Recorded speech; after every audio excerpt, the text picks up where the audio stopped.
안녕하세요. 저는 아이 둘을 키우며 살아가고 있는 40대 초반 여자입니다.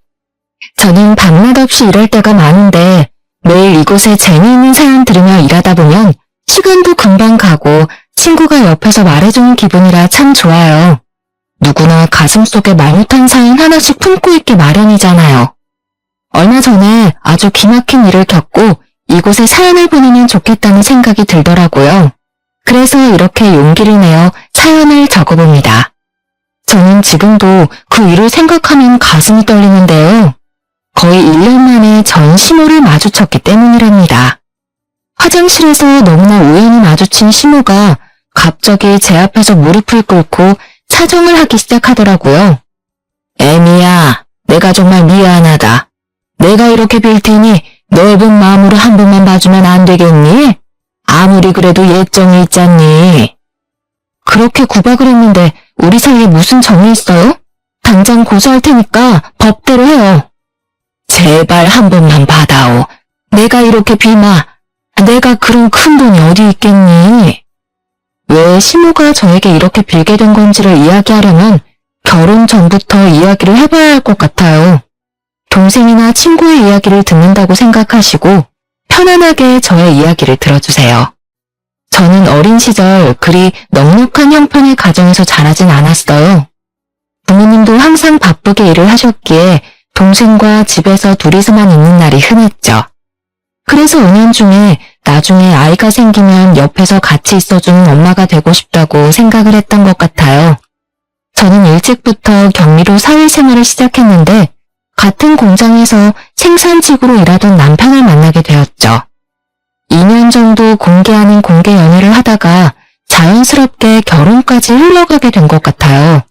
양쪽 집안 모두 비슷한 형편이었기에 딱히 반대는 없었고 친정 부모님도 알아서 잘 살라는 시기셨고요.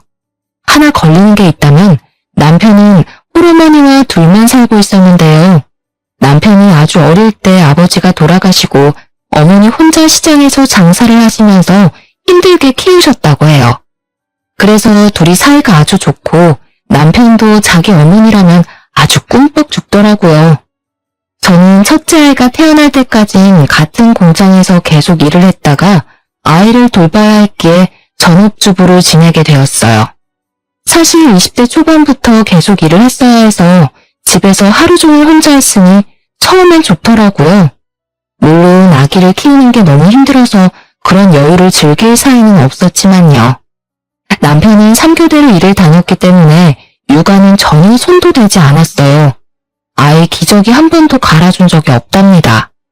성격도 좀 가부장적인 면이 크고 워낙 잠잘 시간도 부족한 걸 알기에 웬만하면 제가 다 하려고 노력하며 살았어요. 남편이 밤에 일하게 되면 삼시세끼를 다 차려줬어야 했는데 육아에 집안일까지 너무 힘들더라고요. 매일 고기 반찬은 하나 올라와야지. 또 계란을 해며 하나밖에 없는 남편이 밖에서 돈도 벌어다 오는데 반찬 이것뿐이야? 나 아기 때문에 잠도 거의 못 자는 거 알잖아. 지금 손목도 너무 아파서 프라이팬도 못 들겠어. 재료 손질할 시간도 없다고. 야, 손목이 삔 것도 아닌데 왜 요리를 못해? 그리고 너 집에서 편하게 놀기만 하면 되는데 왜 손질할 시간이 없냐? 아주 세상 편한가 봐? 맨날 애 핑계만 대면 다야? 남편 밥은 제대로 하고 놀아야 될 거 아니야. 놀긴 뭘 놀아. 애 보는 게 얼마나 힘든지 알아? 당신이 뭘 좀 사다 주던지 아니면 사다 먹던지 아님 공장 일찍 가서 구내식당에서 먹어. 와, 내가 아주 속아서 결혼했네. 연애할 땐 그렇게 여성스러운 척하고 밥도 잘할 것 같더니만 내가 아주 생백수를 집에 들였네. 아우씨. 남편은 숟가락을 바닥에 확 내던져버리고 밖으로 나가버렸어요. 임신했을 때도 제가 먹고 싶다는 게 있어도 많이 사주지도 않았어요. 자기가 들어봐서 싼 거만 사주고 멜론같이 비싼 건 못 들은 척하고 말곤 했죠. 그리고 남편은 엄청 짠돌이더라고요. 연애할 때도 돈 아깝다고 커피숍은 절대 안 가고 어차피 소화되면 다 똑같다면서 매일 돈가스나 국밥 같은 메뉴만 먹었어요. 돈 펑펑 쓰는 남자보단 아끼는 남자가 나을 것 같다는 생각으로 결혼했는데요. 같이 사는 게 아니니까 이 정도일지는 몰랐어요. 제 뒤를 쫓아다니면서 방마다 불 끄면서 잔소리하는 건 기본 중에 기본이고요. 한 번 코푼 휴지를 너덜해질 때까지 3번, 4번 쓰는 건 기본이에요. 변기물도 3번은 쌓아내리라고 얼마나 잔소리를 하는지. 화장실을 청소해도 항상 찌린내가 나서 미치겠더라고요. 돌이켜보면 저도 참 바보 같죠. 이런 남자가 뭐가 좋다고 그새 아이를 둘까지 낳고 살았는지요. 아이들은 무럭무럭 자라 어느새 유치원 갈 때가 되었어요. 저는 그동안 남편이 큰소리치는 게 싫어서 하라는 대로 하면서 살았답니다. 한번 싸우게 되면 얼마나 소리를 지르고 무섭게 하는지 사는 내내 제가 항상 져주면서 살아야만 했어요. 그렇게 짠돌이처럼 사는데도 막상 돈은 많이 못 모으더라고요.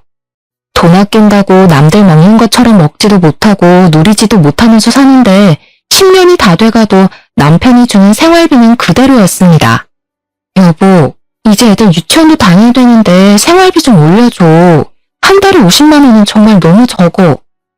애가 둘인데 더 아끼겠다는 생각을 해야지 더 쓸 생각을 해?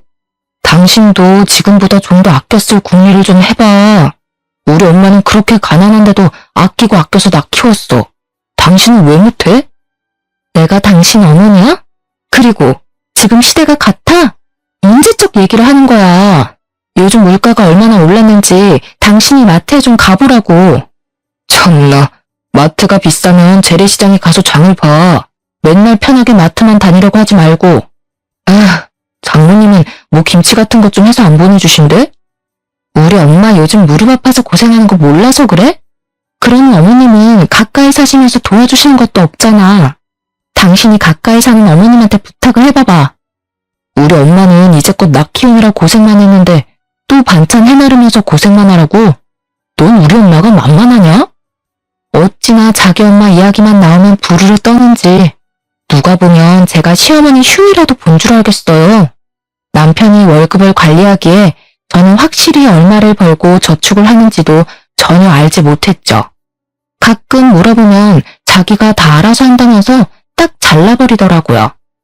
그날 밤 일을 마치고 온 남편이 아주 좋게 기분 좋게 웃으면서 들어오더라고요. 한 손에 묵직한 쇼핑백을 들고 있었는데 아주 의기양양하게 식탁에 탁 내려놓았어요. 저한테 풀어보라는 식으로 고개를 까딱하길래 열어봤더니 비닐봉지 몇 개에 음식이 싸져 있었어요. 하나는 콩나물 무침, 하나는 제육볶음이고 식어 빠진 계란말이도 있고요. 김치도 있더라고요. 내가 구내식당 이모랑 오늘 얘기를 좀 했는데 앞으로 이렇게 매일 남은 거 싸주신대. 진짜 잘 됐지. 뭐라고? 그럼 이게 회사 식당에서 싸운 거란 말이야? 그래, 이거 아무나 안 싸주는 거야. 워낙 나랑 친하고 이모가 너도 알고 우리 사정도 아니까 해주는 거지. 남은 음식을 왜 싸우는 건데? 맨날 이렇게 가져온다고? 이건 애들 먹기에 양념이 너무 세고 여름엔 금방 상하는데 애들은 못 먹여. 그냥 가져오지 마. 네가 뭔데 가져오지 말아야. 내가 우리 엄마한테도 오늘 전화했는데 엄마는 엄청 잘했다고 하시던데. 너 맨날 반찬하기 힘들다고 마트 비싸다고 난리잖아. 그래서 내가 몇 날 며칠을 식당 이후로 얼마나 졸랐는지 알아? 애들이야 물에 씻겨 먹이면 되고 못 먹는 건 내가 먹으면 되지. 그럼 너도 내 밥 안 차리고 좋잖아. 제가 싫다고 한들 안 가져온 남편도 아니니까 할 수 없이 그냥 두었어요. 어차피 저는 애들한텐 안 먹일 생각이었으니까요. 저는 계란 후라이 하나를 해서 주더라도 애들한테 깨끗한 거 먹이고 싶지 비닐봉지에 싸운 잠바는 먹이고 싶은 생각이 전혀 없었답니다. 남편 말대로 남편이나 열심히 챙겨줬죠. 반찬 투정을 하는 날이 있으면 구내식당에서 가져온 거라고 하니까 잔소리가 쏙 들어가더라고요. 그래서 솔직히 남편 밥은 안 해도 되니까 편해서 계속 가져오던지 말던지 놔두었답니다. 나중엔 반찬이 많이 남으니까 시어머니 집에도 갖다 주고 하더라고요. 그러거나 말거나 저는 신경도 안 썼죠. 확실히 남편 먹는 식비가 줄어드니까 그 돈으로 아이들한테 과일 하나라도 더 사줄 수 있으니 저한테도 좋더라고요. 어느 날인가 느닷없이 시모가 집으로 찾아왔어요. 시모는 같은 동네에 사는데 항상 일하러 다니고 모임하고 다닌다면서 엄청 바쁘더라고요. 집에는 잘 찾아오지 않지만 한 번씩 오면 얼마나 속을 뒤집어 놓는지. 차라리 자주 연락을 안 하는 게 그나마 다행이었어요. 신우가 심술궂은 얼굴로 저를 딱 째려보면서 집으로 들어오는데 겁이 덜컥 났죠. 너는 집에만 있는 애가 어떻게 안부 전화를 한 번 안 하니? 내가 이렇게 찾아와야겠어? 어머니 워낙 바쁘게 지내시니까 방해될까봐 그랬죠. 죄송해요. 근데 어쩐 일이세요? 내가 뭐 못 올 때 왔니? 우리 손주들 얼굴들 좀 보고 집안 꼴 잘 돌아가나 한번 보려고 왔다. 우리 아들이 얼마나 하소연을 하는지 아니? 넌 이제 우리 아들 밥도 안 차린다면서? 이제 청소도 안 해? 집이 왜 이렇게 난장판이야? 애들이 있으니까 치워도 장난감이 계속 나오네요. 이해 좀 해주세요. 시모는 못마땅한 얼굴로 소파에 앉더라고요. 얼마 지나지 않아 남편도 퇴근하고 돌아왔죠. 알고 보니 둘이 미리 연락을 하고 시모가 집에 온 거였더군요. 오늘 식당에서 엄청 맛있는 거 나와서 따뜻할 때 같이 먹으라고 내가 엄마 불렀지. 무려 소불고기가 나왔다니까. 여보, 얼른 밥 좀 차려.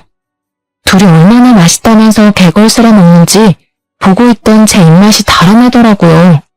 보기 싫어서 TV를 보는 척 거실로 나왔답니다. 남편이 씻으려고 욕실로 들어가자 시모가 등에 대고 소리치더라고요. 욕조막에 끼우고 욕조에 들어가서 샤워해. 그물 버리지 말고. 알았어?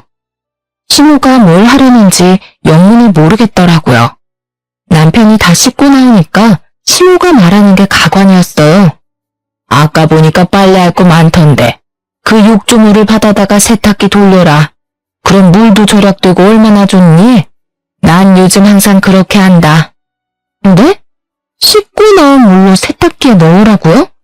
어머니, 그렇게 하면 너무 더럽잖아요. 더럽긴 뭐가 더러워? 그리고 어차피 헹구기 전에 물 다 내려가고 새물로 바뀌는데 뭐가 문제니? 내가 다 생각해보고 하는 거니까 잔말 말고 그렇게 해라. 돈 옷 좀 아낄 줄을 모르니? 그러다 언제 돈 모을래? 나이 많은 어른이 삶의 지혜를 알려주면 네 알겠습니다 하고 따를 것이지. 하여튼 말이 많아. 오 엄마 그거 진짜 좋은 생각이네. 역시 우리 엄만 똑똑하다니까. 남편이 신나서 욕조물을 퍼다가 세탁기에 붓더라고요. 저는 보기만 해도 역겨워서 토악질이 나올 것 같았어요. 물을 아끼면 얼마나 아낀다고 저런 짓을 하고 있는지 두 모자가 이해가 안 되더라고요. 빨래가 다 되고 나서 저에게 갖다 놓으려고 빨랫감을 주는데 손도 대기 싫더라고요. 결국 혀를 차던 남편이 스스로 빨래를 널었습니다. 그런 남편을 시모가 곱게 볼 리가 있겠습니까? 넌 뭐 얼마나 깨끗하다고 호들갑이니? 우리 아들이 퇴근하고 세탁기까지 돌리고 빨래도 돌렸으면 감사합니다 서방님 하고 얼른 놀아야지. 하여튼간 마음에 드는 구석이 하나도 없다. 그리고 앞으로 아들이 저녁에 씻고 나오면 목욕물은 항상 재사용하거라. 세탁할 게 없으면 그 물로 애들을 씻기던가 너 씻던가 하라고. 알겠니? 제가 대꾸를 안 하니까 시모가 저를 찌려보는 게 느껴졌어요. 본인 아들은 깨끗한 물에 샤워시키고 저와 제 자식들은 더러운 물로 샤워해도 된다는 말이잖아요. 절대 그렇게 할 생각이 없었기에 싫다고 말하려 했지만 제가 왜 그렇게 해야 돼요? 라는 한마디에 2절, 3절, 아니 10절도 가능한 시어머니였기에 그냥 알겠다고 대충 말하고 넘어갔습니다. 꽤 늦은 시간이었어요. 이제는 좀 가실 줄 알았는데 안 가고 소파에 가만히 앉아있더라고요. 딱 봐도 뭔가 할 얘기가 있는 것 같았죠. 애미야, 내가 다음 달에 개모임에서 여행을 간다는데 지금 다 예약을 해야 한단다. 80만 원이라는데 네가 좀 여행사 이체 좀 해라. 네? 80만 원이요? 아, 저 생활비도 모자라서 매달 간신히 살아요. 당장 그렇게 여윳돈은 없어요. 그리고 저도 생활비 받아서 쓰는걸요. 아니 남편이 몇 년을 일했는데 모아둔 돈이 100만 원도 없어? 너는 도대체 살림을 어떻게 하는 거니? 네가 해프게 쓰니까 없는 거 아니니? 이 사람이 월급 얼마 받았는지도 말 안 해줘요. 여보, 말 나온 김에 통장 좀 보여줘봐. 확인 좀 해보게. 내가 본 돈은 네가 왜 확인을 해? 됐어. 엄마, 내가 돈 보내줄게. 걱정 마. 그거야 나한테 바로 전화해서 말하지. 뭐하러 지금 말해. 그래도 내가 생각이 있는 CM인데 며느리도 같이 있을 때 말을 해야지. 안 그러니? 여기 계좌 보내니까 내일까지 보내고 나한테 전화해라. 난 간다. 한 달 생활비가 넘는 돈을 신우한테 준다니 너무 열불이 나더라고요. 남편은 태평하게 배를 두드리며 텔레비전을 보고 있는데 얼마나 화가 나는지요. 저는 마음을 먹고 남편 통장을 확인해 보기로 했어요. 어차피 핸드폰으로는 다 잠가놔서 볼 수도 없었거든요. 남편이 일하러 나간 어느 날 방안을 다 뒤져서 통장을 찾았죠. 저한테 꽁꽁 감추느라 서류봉투 안에 넣어 교묘하게 숨겨놨더라고요. 서류봉투 안에는 무려 10개가 넘는 통장들이 있었어요. 저는 적금이라도 되나 기대를 하고 열어봤는데 보니까 이미 다 사용한 통장을 모아둔 거였어요. 저는 날짜별로 통장들을 꼼꼼하게 살펴봤어요. 남편의 월급과 그동안 사용했던 내역을 다 볼 수 있었죠. 저는 너무 충격을 받았어요. 결혼 생활 내내 남편이 신우에게 용돈을 보내고 있었던 거예요. 신혼 때 양가 부모님 용돈에 대해서 얘기를 꺼낸 적이 있었는데 남편이 아이 키우고 동무해야 해서 용돈은 줄 수 없다고 못을 박았었거든요. 근데 저 몰래 시어머니에게만 생활비의 반 정도 되는 돈을 매달 보냈다니 너무 화가 났어요. 제가 일을 안 하던 사람도 아니고 돈 안 번다고 이렇게 사람을 무시하니까 정말 치사하더라고요. 저는 남편이 오자마자 남편 눈앞에 통장들을 던져버렸죠. 아, 미쳤어? 이게 뭐하는 짓이야? 뭐야, 너 지금 내 방 뒤져서 통장 찾아낸 거야? 참나, 남의 물건 손대는 거 범죄다. 알긴 아냐? 범죄 같은 소리 하고 있네. 당신 지금까지 나 몰래 어머니 용돈 계속 드리고 있었어? 왜 나한테 말을 안 해? 평생 비밀로 하고 살려고 했어? 말하면 네가 잘도 그러라고 하겠다. 너희 부모님한테도 보내라고 징징댔겠지.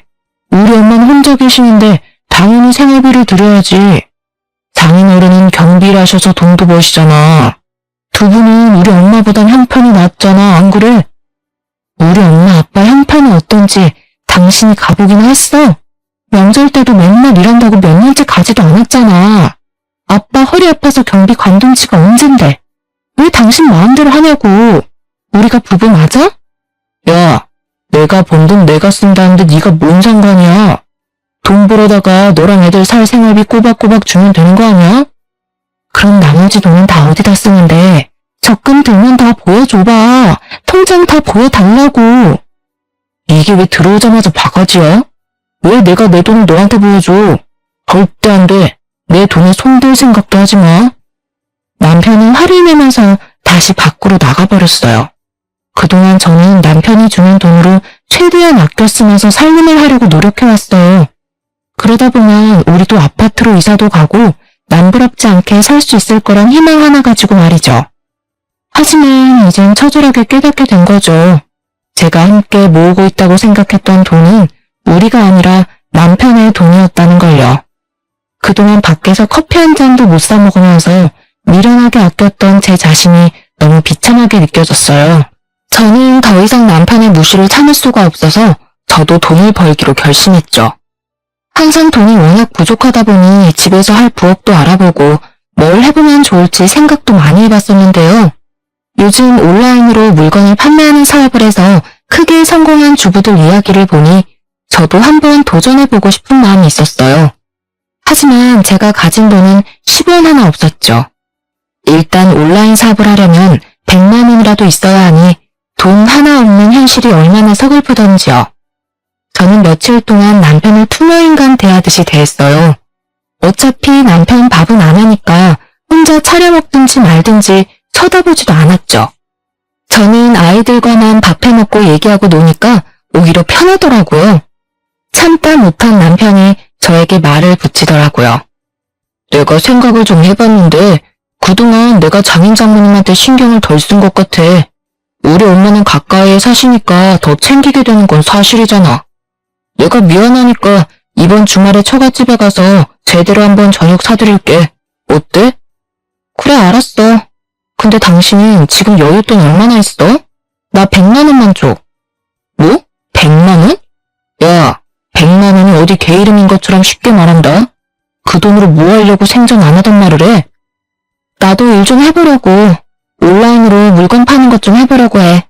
나한테 투자한다고 생각하고 한번 도와줘. 그동안 미안했다며. 이게 맨날 집에서 놀면서 이상한 동영상이나 보고 헛바람이 들었구만. 네가 무슨 사업을 해. 사업의 갯불도 모르는 게. 개나 소나 사업해서 돈 벌고 성공했다니까. 너도 하면 될 것 같아? 꿈 깨셔. 귀한 100만 원 털어먹지 말고 얌전히 애들이나 키워. 그게 돈 버는 거야. 남편이 먼저 숙이고 들어오길래 한번 말해본 거였는데 역시나 매몰차게 무시하고 거절했죠. 저는 어떻게든 돈을 벌어서 사업 자금을 모으기로 결심했어요. 그렇게 주말이 되고 진짜 남편이 애들까지 직접 챙겨서 친정집으로 가더라고요. 오랜만에 손주들을 본 친정 부모님이 얼마나 좋아하시던죠. 형편이 안 돼서 자주 찾아뵙지 못하니까 너무 죄송해서 눈물이 났어요. 저녁에 남편이 근처에 맛있는 식당을 알아놨다면서 자신있게 친정 부모님을 데리고 가더라고요. 저는 소갈비라도 사줄 건가 기대를 잔뜩 하고 따라 나섰죠. 남편이 의기양양한 표정으로 멈춰선 곳은 한 명당 10,000원짜리 고기 뷔페였답니다. 식당을 본 부모님의 당황한 표정을 보니 제가 너무 민망해졌어요. 더군다나 이 식당은 동네 사람들에게는 고기가 별로라고 소문난 곳이었거든요. 저는 남편에게 조용히 다가가서 속삭였죠. 여보, 여기는 별로 맛없는 데야. 나도 예전에 와봤어. 우리 다른 데 가자. 무슨 소리야. 내가 찾아보니까 다 맛있다던데. 너도 최근에 먹어본 것도 아니잖아. 빨리 들어와. 그런 저희의 모습을 보던 엄마가 먼저 식당 안으로 들어가시더라고요. 남편도 싱글벙글하며 들어가는 걸 보니 부모님 앞이라 화도 못 내겠고 미치겠더라고요.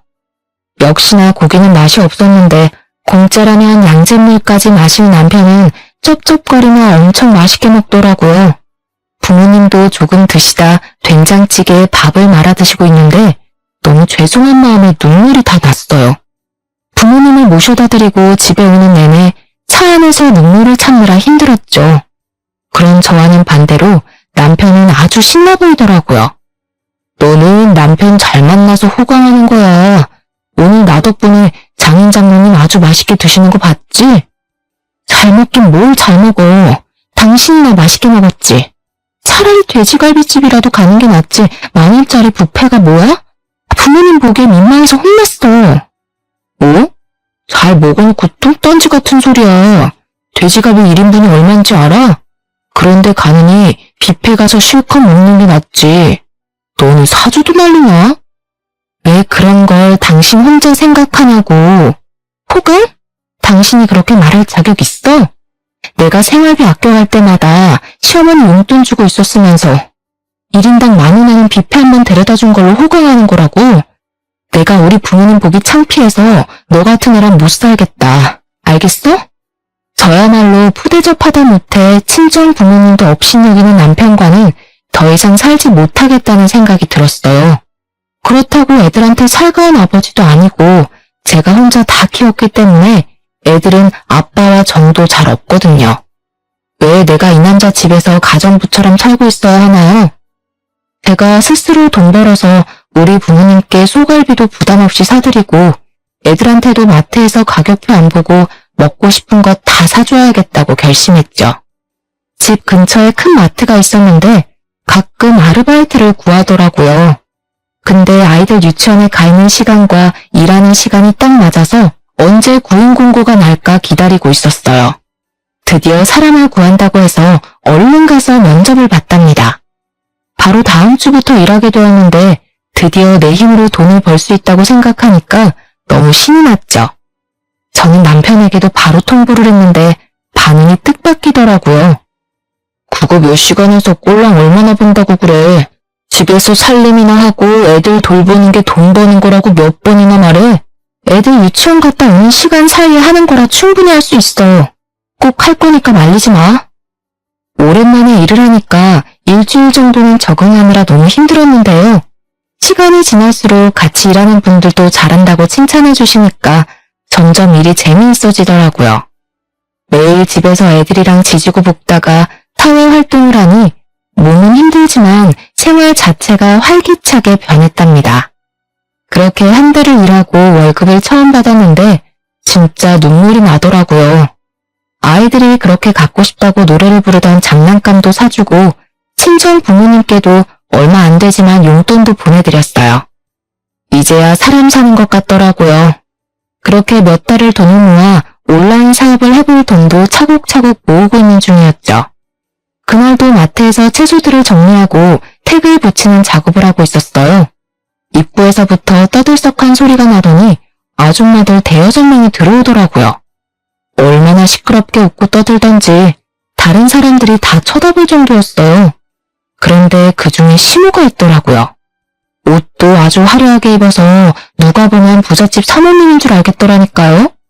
항상 무슨 모임을 다닌다고 바쁘더니 저렇게 신나게 살았구나 싶었죠. 그래도 시모니까 인사를 해야겠다는 생각에 시모를 향해 눈을 계속 마주쳤어요.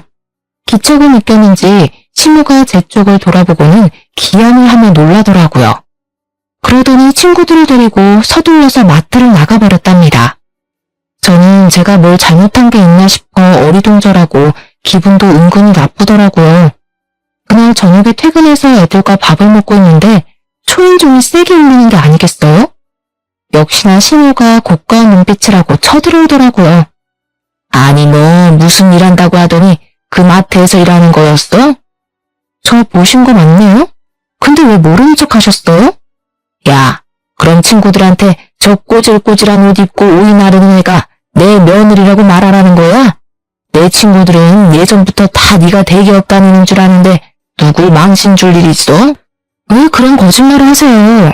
제 힘으로 당당하게 돈 벌고 있는 게 부끄러우세요? 마트에서 일하는 게 퍽이나 자랑스럽기도 하다. 아이고 오늘 시급했네. 돈 좀 번다고 아주 유세가 대단하다 얘. 무서워서 간다. 아이고. 시모가 쏘아붙이고 가버리는데 어이가 없더라고요. 정작 자기 아들은 지금까지 공장에서 일하는데 대기업 다니는 며느리가 웬 말인가요? 그러거나 말거나 수중에 돈이 있으니 마음 자체가 여유로워지더라고요. 남편이 생활비를 적게 주던 말던 신경도 잘 안 쓰게 되고 말이죠. 원래 남편은 핸드폰을 잘 들여다보지 않는 성격인데 요즘 따라 매일 핸드폰만 보고 있더라고요. 도대체 뭘 하나 궁금했죠. 돈이 아까워서 바람필 위인도 못 되는데 말이에요. 옆에서 헬기 보니까 주식 그래프 같은 걸 뚫어지게 보고 있더라고요. 당신 지금 뭐 하는 거야? 설마 주식하는 거야? 주식할 돈은 있고? 네가 이렇게 세상 물정을 모르니까 내가 말도 안 꺼내는 거야. 요즘 주식으로 돈 버는 사람이 엄청 많대. 공장 형들도 안 하는 사람이 없더라고. 나도 형들이 알려준 거 몇 개 샀는데 진짜 많이 올랐다니까. 그렇게 돈 좋아하는 사람이 아무것도 안 하고 돈이 쑥쑥 불어나는 걸 보니 얼마나 신나겠어요. 아주 얼굴에 화색이 돌더라고요. 제가 알기론 남편도 경제 개념도 잘 모르고 공부도 잘하지 못한 것 같은데 뭘 믿고 덜컥 주식을 한다는 건지 걱정이 되더라고요. 얼마를 투자하는지도 말 안 하니까 정확한 액수도 알 수 없고 말이죠. 그렇게 시간이 좀 흐르고 아주 싱글벙글해서 저한테 핸드폰을 들이밀더라고요. 이거 봐, 이게 이렇게 많이 올랐다고. 사실 자본이 클수록 더 많이 벌 수 있는 건데 아이씨 돈이 없으니까 얼마 벌지도 못해. 그러다가 다 날리면 어떡하려고 그래? 당신처럼 돈이라면 한정하는 사람이 그거 다 잃으면 감당할 수 있겠어? 무정 타는 소리 하지도 마. 네가 주식에 대해 뭘 안다고 떠들어? 내가 생각해본 게 있는데 들어봐. 우리 어머니 집을 전세를 주고 그 돈을 좀 투자하면 어떨까 하는데 저 창고방 하나 남으니까 저기 깨끗하게 치워서 어머니랑 같이 살면 어때? 어? 말도 안 되는 소리 하지 마. 가뜩이나 내 식구 사는데 좁아 죽겠는데 어머니까지 모신다고? 아, 주식에 미쳐서 제정신이 아니네. 이건 절대 안 되는 일이니까 다신 말도 꺼내지 마. 남편은 거의 일주일 넘게 합가를 하자면서 저를 괴롭히더라고요. 다른 건 다 들어줘도 이건 절대 안 된다며 저도 완강하게 반대했죠. 그랬더니 다른 궁리를 하는지 더 이상 말은 꺼내지 않더라고요. 저는 온라인 사업을 할 수 있는 자금을 넉넉하게 모아놓은 상태였어요.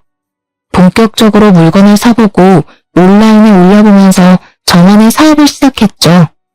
아이들 재우고 밤 늦게 시작해서 다음날 새벽까지 계속 일하는 날들이 늘어갔어요.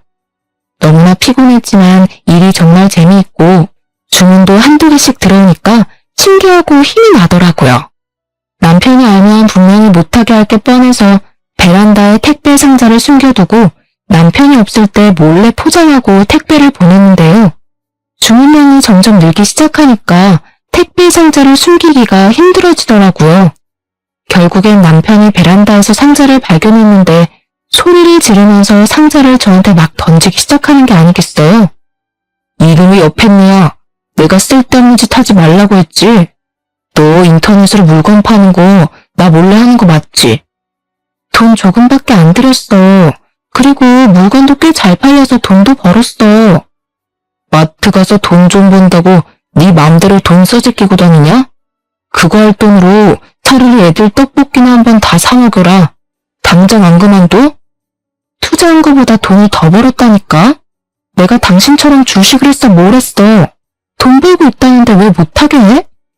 남편이 악소리를 지르면서 저에게 계속 상자를 던지고 제가 방에 숨겨놓은 파는 물건들을 기어이 찾아내서 던지기 시작했어요.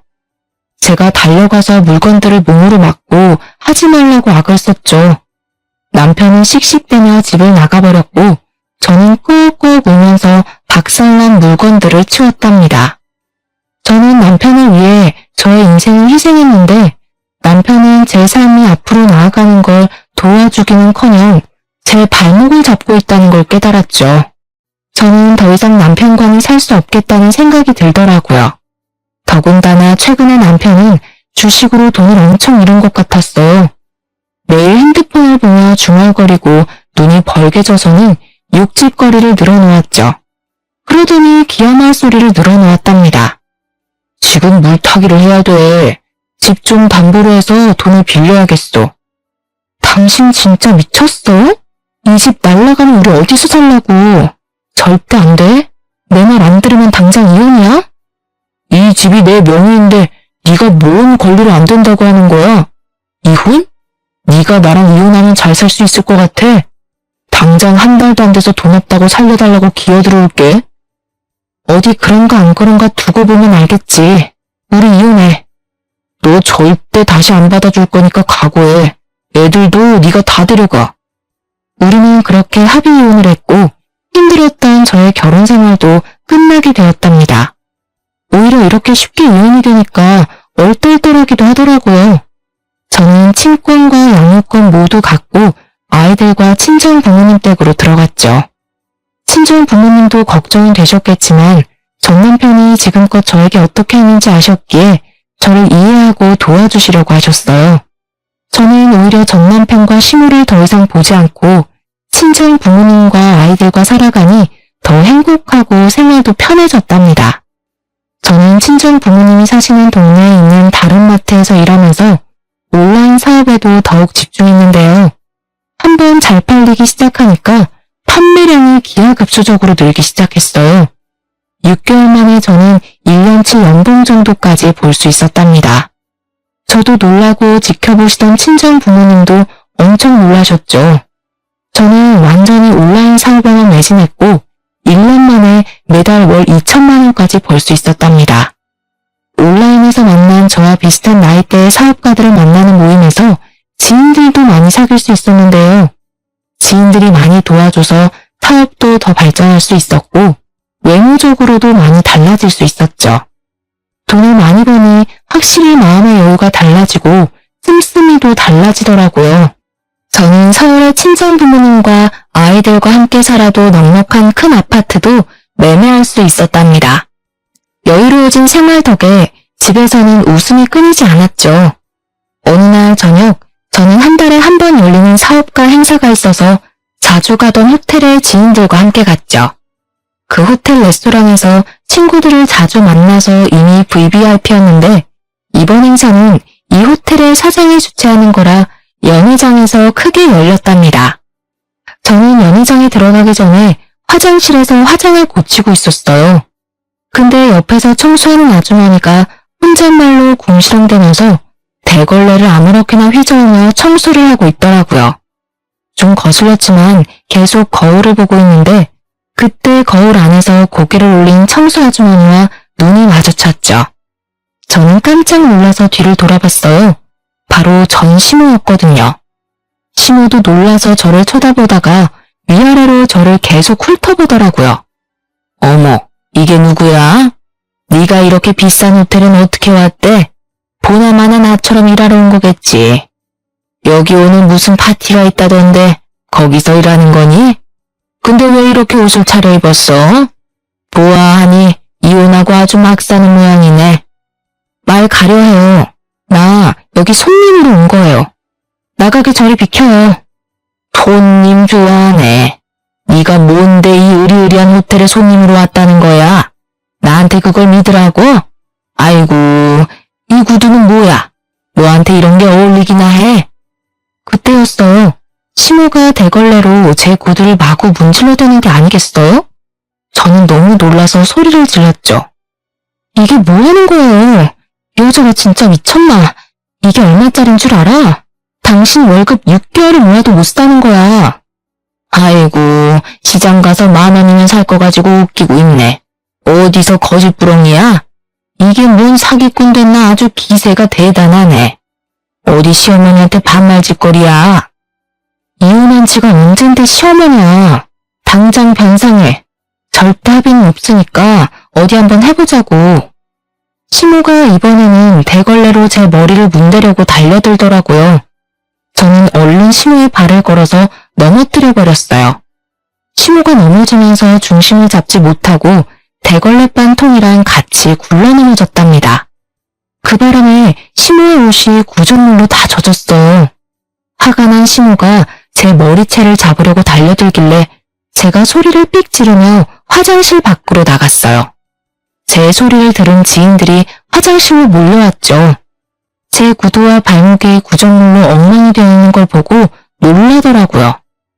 이게 무슨 일이야? 이 아줌마가 이런 거야? 어머머, 당장 매니저 좀 불러와봐. 시모는 상황이 이상하게 흘러간다고 느꼈는지 어깨가 점점 움츠러들더라고요. 아니, 얘가 내 며느리예요. 남이 아니고. 전화를 받은 호텔 실장이 급하게 화장실로 달려왔죠. 실장의 얼굴을 본 시모의 얼굴이 점점 일그러지는 게 보였어요. 행사 전에 이런 일이 생기다니 정말 죄송합니다. 아줌마, 이게 무슨 짓이에요? 이분이 누군지 알고 이런 짓을 한 거예요. 우리 호텔 VVIP이신 분한테 도대체 뭐라고요? 아니, 사실 얘가 내 며느리라서. 근데 얘가 여기 손님으로 올 애가 아닌데? 누가 당신 며느리냐고. 실장님, 이 여자한테 제 구두 변상하게 진행해주세요. 호텔 직원이 한 거니까 이 호텔도 책임 문제에서 자유롭지 않을 거예요. 그리고 당신은 내가 모욕죄로 추가 고소할 거니까 기대하고 있어. 정말 죄송합니다. 제가 최선을 다해서 문제 해결하도록 노력하겠습니다. 아줌마, 뭘 멀거니 서 있어요. 얼른 구두 닦아드려요. 시모가 얼굴이 하얘져서 손을 부들부들 떨면서 제 앞에 쪼그려 앉았어요. 그러고는 제 구두를 닦기 시작했죠. 행사 시작 전에 소란이 있으니까 호텔 사장까지 화장실로 다가왔죠. 사장을 본 시모의 얼굴에 땀이 흥건하게 나기 시작하더라고요. 실장에게 상황을 보고받은 사장이 저에게 정중히 말을 건넸어요. 정말 죄송합니다. 제가 할 수 있는 최대한 배상해드리겠습니다. 실장님, 저 아주머니는 당장 해고하도록 해요. 여기가 구멍가게도 아니고 최고의 서비스를 해야 할 최고급 호텔에서 이런 일이 생기다니 절대 용납 못합니다. 아이고, 사장님, 제발 한 번만 봐주세요. 저는 여기 못 그만둡니다. 그만두면 우리 아들하고 둘이 굶어 죽어요. 제가 일해야 돼요. 호텔 사장은 시모의 말을 무시하고 저와 지인들을 에스코트해서 연회장으로 들어가려고 했죠. 제가 뒤돌아서자 쭈그려 앉아있던 시모가 제 발목을 덥석 잡는 게 아니겠어요. 애미야, 내가 잘못했다. 한 번만 받아오. 네 네 남편 지식으로 집까지 날려먹고 일도 때려치고 지금 술만 먹으면서 폐임이 다 됐다. 그런 자식이라도 어쩌겠니? 내가 먹여 살려야지. 여기 관동이 월세도 못 내서 쫓겨나야 돼. 제발 한 번만 용서해다오. 그렇게 구질구질하게 아끼면서 살더니 아직까지도 그러고 사네요. 하긴 비싼 걸 멀리서 보기나 했어야 10,000원짜린지 800만 원짜린지 구별을 하지. 배알 뒤틀려서 어째요? 그렇게 무시하던 며느리 구두가 800만 원인데? 그쪽 사정이 알 바 없고 당장 내일까지 내 구두 변상이나 해요. 800만 원? 거짓말. 세상에 그렇게 비싼 구두가 어디 있니? 나 골탕 먹이려고 이러는 거 다 안다. 나쁜 년, 남편 버리고 가더니 사기꾼이 다 됐구나. 누가 버리고 가요? 돌아와도 안 받아준다고 한 게 누군데. 이 구두 산 영수증 다 있으니까 경찰서에서 다 확인시켜줄 테니 걱정하지 말고요. 그쪽 아들이 그렇게 하지 말라는 사업 시작해서 내가 돈을 엄청 벌었거든요. 아드님한테 이혼해줘서 고맙다고 전해줘요. 시모는 제 앞에 무릎을 꿇고는 양손을 비비며 눈물을 흘리기 시작했죠. 애미야, 제발 한 번만 살려주렴. 내가 우리 손주들 보고 싶어서 매일 밤 울며 잔단다. 이렇게 만난 김에 우리 애들도 좀 보여주고 다시 한번 잘 지내보면 안 되겠니? 내가 염치 없지만 이렇게 부탁하마. 주식으로 집 담보 잡기 전만 해도 일액천금이 굴러 들어올 줄 알았지? 그땐 친권도 다 포기하게 하더니 무슨 우리 손주? 기가 막혀서 진짜. 사장님, 이 아줌마 변상 책임은 당연한 거고 아까 말씀하신 것처럼 당장 해고해주세요. 안 그러면 저 이 호텔 다시 안 와요? 저는 엎드려서 울부짖는 시모를 차갑게 외면하고 사장의 사과를 연신받으며 연회장 안으로 들어가 버렸답니다. 살짝 뒤돌아보니 경비원들이 시모를 끌고 가고 있더라고요. 시모는 질질 끌려가면서도 계속 저를 부르며 소리쳤죠. 저는 다시는 시모 얼굴을 보고 싶지 않았기 때문에 모든 일을 변호사에게 일임해버렸어요. 저는 수월하게 구두 배상 비용은 물론이고 모욕죄로 합의금까지 청구해서 받을 수 있었죠. 시모가 변호사에게 한 번만 봐달라고 사정을 했다고 했지만 저는 절대 사정 봐주지 말고 법대로 하라고 못 박았답니다. 그 후로도 그 호텔에 자주 갔지만 더 이상 시모를 볼 수 없었어요. 저의 사업은 그 후로도 계속 상승선을 타고 있고 곧 다른 분야에도 진출할 예정이랍니다. 직원들도 많이 늘어서 너무나도 바쁜 나날을 보내고 있어요.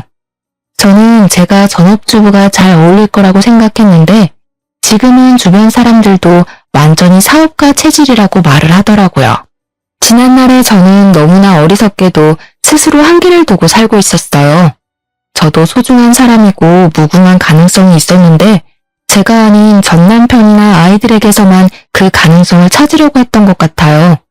제 일을 하면서 더 나은 저 스스로의 미래를 꿈꾸는 지금이 정말 행복합니다. 너무 바빠서 아이들과 함께하는 시간이 많이 줄어든 게 가장 아쉽지만 친정 부모님이 저 대신 사랑을 듬뿍 주고 계셔서 한시름 덜고 있답니다. 사연을 들으시는 여러분들도 스스로를 믿고 어떤 일이든지 한번 해보고 싶은 게 있다면 도전해보셨으면 좋겠어요. 행운도 시도를 해보는 사람에게 찾아오는 법이니까요. 저의 기막힌 사연을 들어주셔서 감사합니다. 여러분도 모두 행복하세요.